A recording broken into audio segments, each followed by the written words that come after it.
Shri Swami Samarth. Welcome to my first mini blog. तर आज जायचं होतं केंद्रामध्ये, स्वामींच्या केंद्रामध्ये. सो त्यासाठी मला मंदिरामध्ये आज गुरुपौर्णिमेनिमित्त नारळ, खडीसाखर आणि फुले घेऊन जायची होती. तो नारळ आणण्यासाठी आणि फुले आणण्यासाठी मी आले होते मम्मीच्या घरी. मम्मीच्या घरी आले, नारळ घेतला, नंतर फुले घेतली आणि झेंडूची फुलं घेतली, मोगऱ्याची फुलं घेतली. तर हे खरं तर खूप सुंदर मोगऱ्याचं फुलाचं झाड आहे. मला याची फुलं खूप छान वाटतात. हा आपला गजऱ्याचा मोगरा आहे. खरं खूप सुंदर त्याचा सुवास येतो. त्यानंतर आले माझ्या घरी. आल्यानंतर मग मला जायचं होतं स्कूटीवरती. सो स्कूटी घेतली आणि निघाले मंदिराकडे. मंदिरात जायला मला आज थोडा उशीर झाला होता, 2 मिनिट. सो आरती चालू झाली होती. पटकन मंदिरामध्ये गेले. आरती सुरू झाली होती. मग मंदिरामध्ये सर्वजण सेवेकरी आरती करत होते. आरती करायला थांबले. आरती संपल्यानंतर सगळ्यांनी महाराजांना मुजरा केला, नमस्कार केला आणि मग त्यानंतर आम्ही हवनयुक्त स्वामी समर्थ महाराजांचा 11 माळी जप सुरू केला. सगळ्यांनी मिळून आज 11 माळी जप, स्वामी चरित्र सारामृत पारायण आणि गुरुपद घेण्याचा हा सोहळा होता.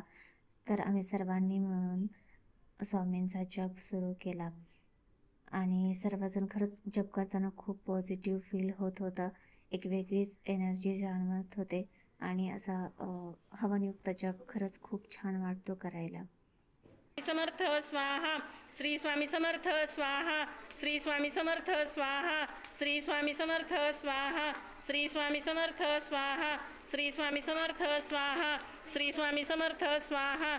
श्री स्वामी समर्थ स्वाहा. श्री स्वामी समर्थ स्वाहा. श्री स्वामी समर्थ स्वाहा. श्री स्वामी समर्थ स्वाहा.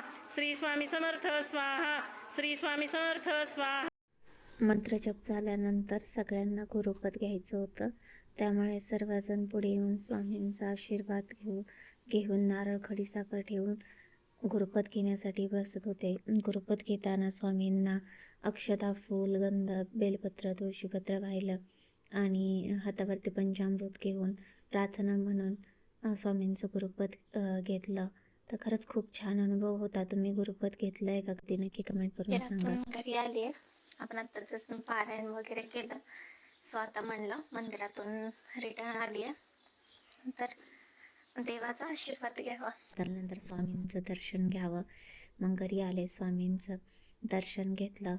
प्रसाद म्हणून मिळालेला जो नारळ सर्वांना जो स्वामींना वाहिला होता तो सगळ्यांना घरी दिला होता.